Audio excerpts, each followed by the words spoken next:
এইটা ছিল রাজশাহীর একটা বিয়ে বাড়ির ভিডিও। আর এই ভিডিওতে আমি আপনাদের সামনে শুধুমাত্র খাবারের মেনুটা শেয়ার করব। এইটা হচ্ছে পোলাও ভাত। আর রাজশাহীর বিয়ে বাড়িতে কি কি আইটেম থাকে সেই সাথে বিয়ে বাড়ির এক্সপিরিয়েন্স শেয়ার করব। এই তো বসে পড়লাম খাবার টেবিলে হাত ধুয়ে, আর একটু পরে খাবার আসা শুরু করলো। একটা জিনিস খেয়াল করলাম, বাইরে আমি যত জায়গায় বিয়ে খেয়েছি সবখানে চীনামাটির থালা বা মেলামাইনের থালায় তারা খাবারগুলো দিয়ে থাকে। এরপরে এক এক করে খাবার আসতে শুরু করলো। আর প্রথমে আমি পোলাও ভাত তুলে নিচ্ছিলাম, এর সঙ্গে ছিল সালাদ। বিয়ে বাড়ির খাবার বলে কথা, পোলাও ছাড়া একবারে বেমানান, কারণ সব বিয়েতে মানে ম্যাক্সিমাম বিয়েতে এই পোলাও ভাত দিয়ে থাকে। এরপরে চলে আসলো টিকিয়া।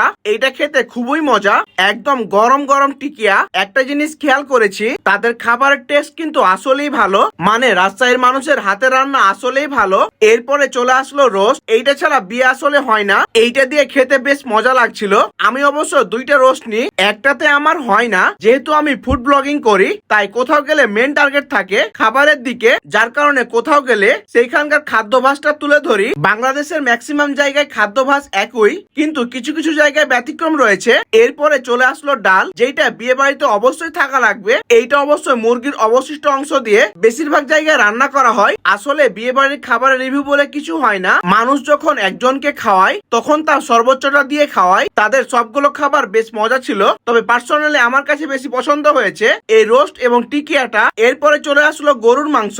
এইটা হচ্ছে বিয়ে বাড়ির মেন আইটেম, যেটা ছাড়া বিয়ে বাড়ি আসলে অসম্পূর্ণ। এইটার টেস্ট আমার কাছে অ্যাজ ইউজুয়াল মনে হয়েছে, তেমন আহামরি কিছু মনে হয়নি, তবে ভালো ছিল।